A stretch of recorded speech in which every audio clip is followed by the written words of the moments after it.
ये तो सच है कि भगवान है मगर फिर भी अनजान है।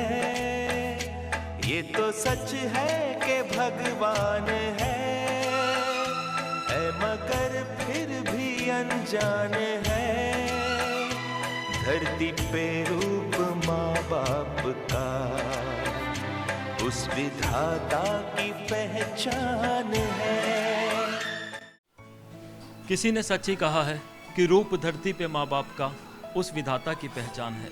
लेकिन मौजूदा दौर में कितने लोग इस विचारधारा को मानते हैं और आत्मसात करते हैं, ये किसी से भी छिपा हुआ नहीं है। जिन माँ बाप ने हमें उंगली पकड़कर चलना सिखाया, अगर उन्हीं माँ बाप को अपना बुढ़ापा वृद्ध आश्रम में गुजारना पड़े तो इससे बड़ा दुर्भाग्य एक माँ बाप के लिए क्या होगा, ये कोई भी समझ सकता है। इस दर्द का अंदाज़ा कोई भी लगा सकता है। यही जानने के लिए आज हम लोग आए हैं महरौली के गरोंदा वृद्ध आश्रम में। चलिए यहाँ के बुजुर्गों से पूछते हैं कि वो यहाँ पर कैसा महसूस करते हैं। आपका नाम क्या है? अजय कुमार। क्या नाम है आपका? अशोक कुमार। आशु कुमार। हाँ। तो आप यहाँ कैसा महसूस करते हैं? ठीक करता हूँ। अच्छा लगता है यहाँ रहते हाँ, हुए? हाँ। तो आप यहाँ पर कैसे आ गए?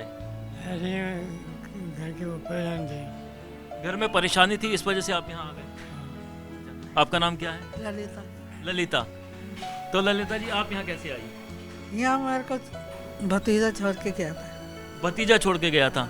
बेटा नहीं है आपका? नहीं, शादी नहीं की। अच्छा, शादी नहीं की तो भतीजा आपको यहाँ छोड़ गया था। मतलब भतीजा आपको बोझ समझने लगा था। हाँ। यही दर्द है इन लोगों का, मान सम्मान नहीं है। चलिए कुछ और लोगों से पूछते हैं कि वो कैसा महसूस करते हैं यहाँ पर रहते हुए। तो माता जी, आपका नाम क्या है?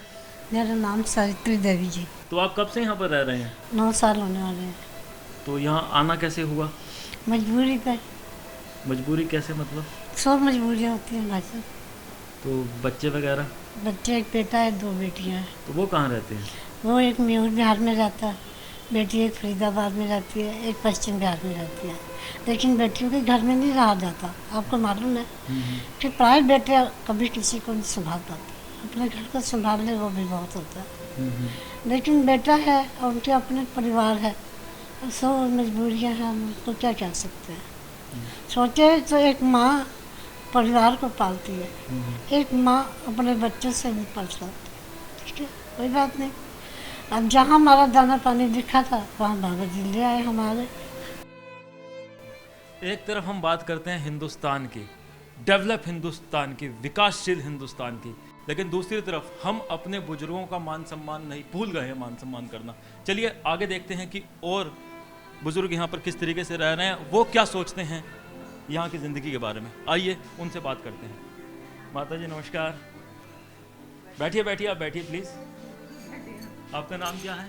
मेरा नाम सावित्री। तो आप यहाँ कैसे आए? हम ऐसे आए भाई, मेरा कोई है नहीं है, बेटे है नहीं है, आदमी है नहीं, क्या करूँ। इस वजह से कुछ भाई रिश्तेदार हैं कोई भी नहीं। बहू बेटियाँ कलेश करती हैं तो कहने लगी कि भाई चलो आश्रम में ही करते हैं तुमको। नहीं तो अभी आप कह रहे हैं कि बेटे नहीं है, बहू बेटी है, मतलब कोई नहीं है, कोई भी नहीं है। कोई होता तो फिर बात ही क्यों। नहीं, बहन के बच्चे हैं ना, तो कोई नहीं। और आपका नाम क्या है? मेरा नाम उषा गोयल। उषा गोयल। तो उषा जी, आप यहाँ कब आए? मुझे बेटा 10 साल हो गए। 10 साल हो गए यहाँ आए हुए। तो यहाँ रहकर कैसा महसूस करते हैं आप? अब ये है, शुरू में तो फील होता था, लेकिन अब तो आदत पड़ गई है, अब ठीक लगता है। तो वो क्या परिस्थितियाँ थी, ऐसा क्या हुआ कि आपको मतलब अपना घर बार छोड़कर यहाँ आना पड़ा?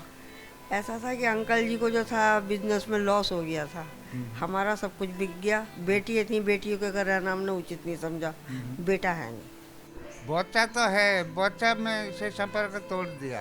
क्यों? नहीं जाता नहीं। ये क्यों, मैं आ गया आश्रम में, 2 साल मेडिकल में रहा।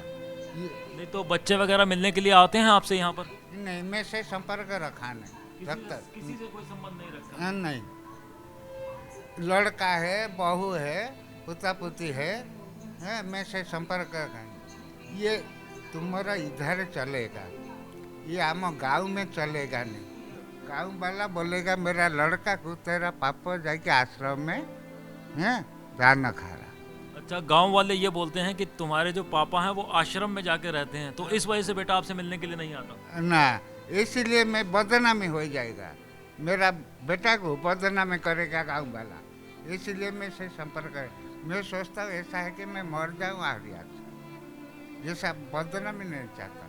बेटों का समाज में मान सम्मान बना रहे, इसलिए ये बुजुर्ग नहीं चाहते कि उनको ये पता चले कि वो इस वृद्ध आश्रम में रह रहे हैं।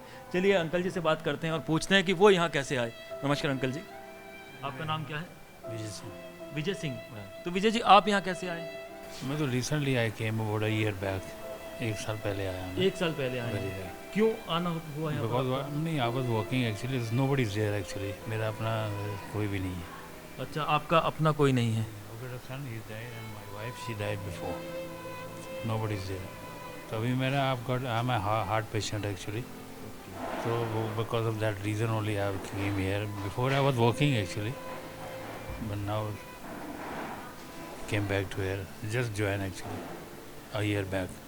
तो यहाँ पर आपको कैसा महसूस करते हैं रहते हुए आप? Good actually, nothing, facilities there, सारी फैसिलिटीज़ यहाँ पर हैं। Look after very well everybody. हर किसी की अपनी मजबूरियां हैं, किसी के औलाद नहीं है तो किसी के औलाद जो है मान सम्मान देने वाली नहीं है।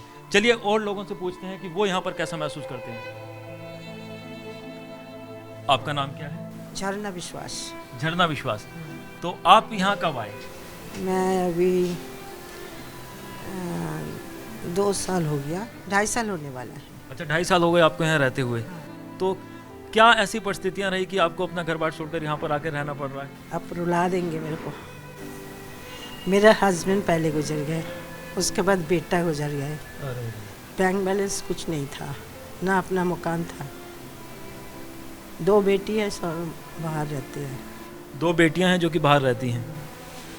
तो मैं रहना हुआ पसंद नहीं करती हूँ केरला सही बात है कि बेटियों के साथ कोई भी माँ बाप नहीं चाहेगा कि वो अपनी बेटियों के साथ जाकर रहे। और केरला में रहती है एक, तो वहाँ तो बिल्कुल भाषा अलग है, सब कुछ अलग है।